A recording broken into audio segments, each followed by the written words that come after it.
My ex-wife and her new man mocked me in court. Then the judge dropped a bombshell that left them shocked and speechless.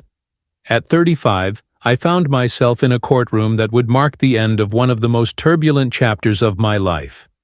The woman I had once envisioned building a future with sat just a few feet away, and beside her, the man she had chosen to replace me. As they chuckled in anticipation, fully expecting to walk away with the spoils of our broken marriage, I stayed silent, bracing for the moment the judge would speak words that would shift everything. Years earlier, I had been living in Austin, Texas, working steadily as an IT consultant. It wasn't glamorous, but it paid well and allowed me a comfortable life.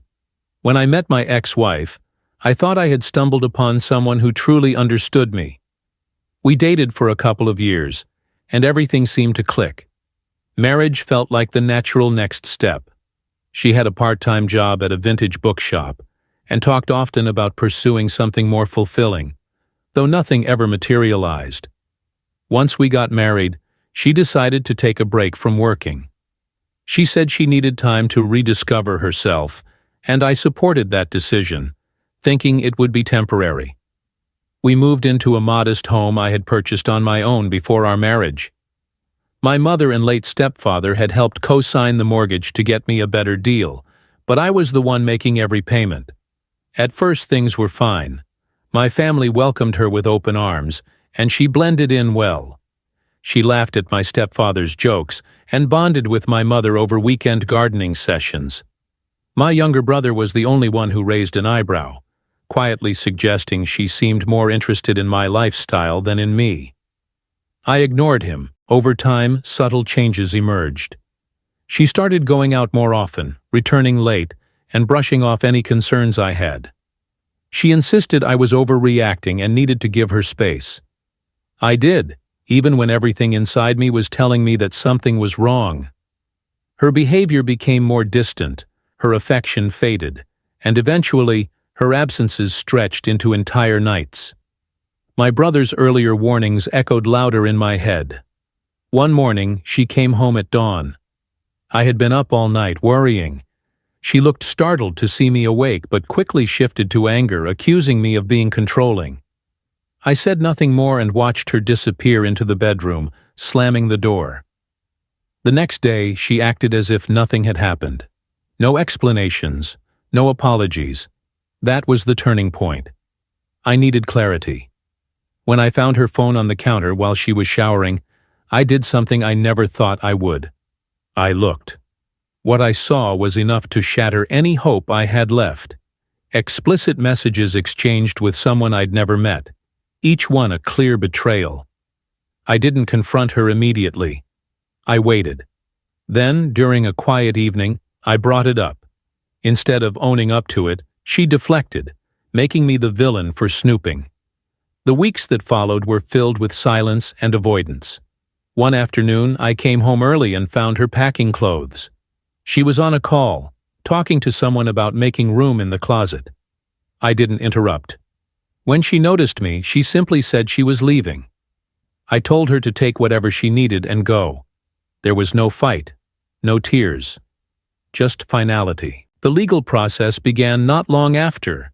She hired a lawyer and immediately demanded half of everything: my house, savings, and even the car.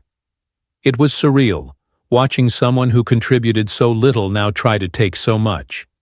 To make things worse, her new partner began showing up at our mediation sessions, wearing smugness like a uniform.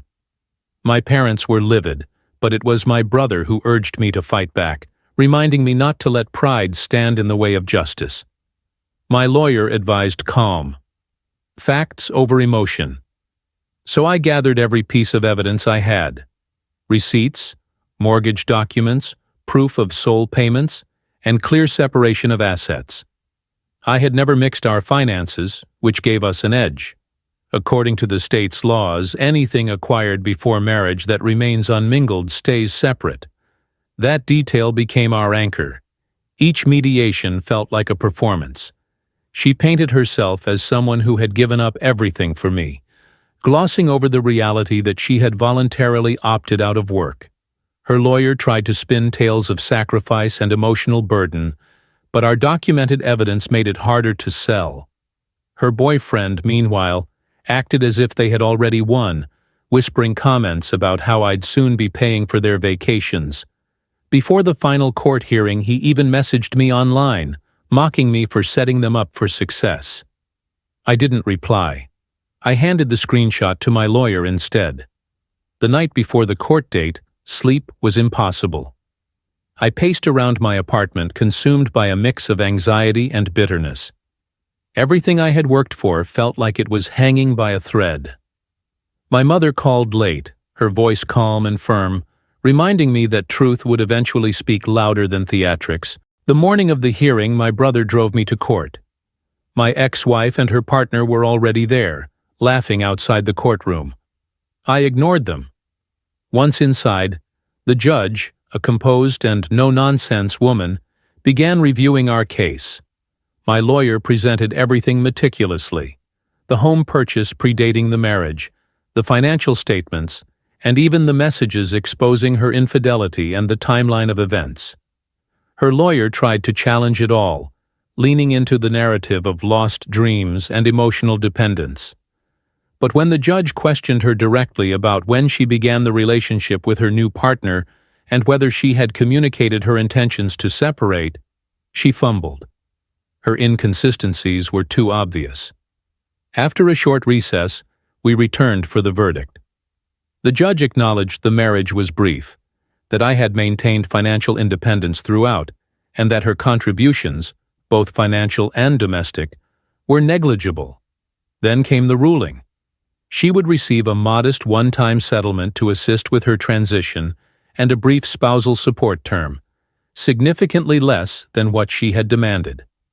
Because she was already living with someone else, long-term support wasn't justified. Their faces told the story before the words even landed. Shock, anger, disbelief. The laughter they carried into the courtroom had vanished. She tried to protest, but the judge was firm. The decision was final.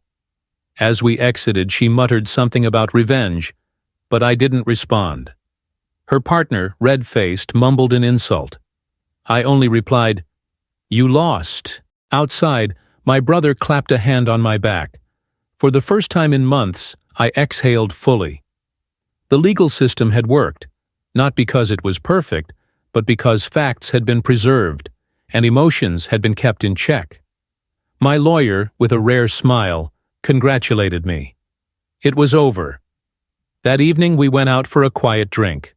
No wild celebration. Just quiet acknowledgement of what had been survived. My mother hugged me when I got home, and my brother joked that I could finally start dating again without needing a lawyer on standby. In the days that followed, word spread among mutual friends. Apparently, they had already started spending in their heads, expecting a big payout. They were now in damage control, complaining about how unfair everything had been. It was ironic, expecting to win by deception and manipulation, only to be undone by their own arrogance. I wasn't bitter. I was free. Free from the lies, the manipulation, and the emotional drain. I focused on rebuilding. I started taking care of myself again, cooking, going to the gym, even picking up photography, something I'd long wanted to explore. My parents invited me over more often, and those family dinners felt like comfort food for the soul. My brother kept teasing me to take a trip to Mexico and celebrate properly. Maybe I will. Sometimes, late at night, I reflect on the warning signs I ignored, the gut feelings I pushed aside. There's regret, but there's also acceptance. People show you who they are, eventually. You just have to believe them when they do. I gave my ex every opportunity to grow with me, but she chose a different path, one filled with deceit and entitlement. Watching her reaction in that courtroom was more satisfying than any revenge fantasy I might have imagined. Not because she was hurt, but because justice had finally found its footing. The settlement she received was a legal courtesy, not a reward. As far as I was concerned, it was a small price to pay for the peace I gained. She and her partner, from what I hear, are now facing financial struggles. Turns out scheming doesn't pay in the long run. They bet on a payday that never arrived. So if you're in a similar situation, keep your records, stay calm, and trust the process. The truth has a way of rising, and when it does, there's nothing more powerful than watching those who tried to bury it squirm in its light. Thanks for watching. If you found this story meaningful, don't forget to subscribe to the channel for more real-life stories and lessons.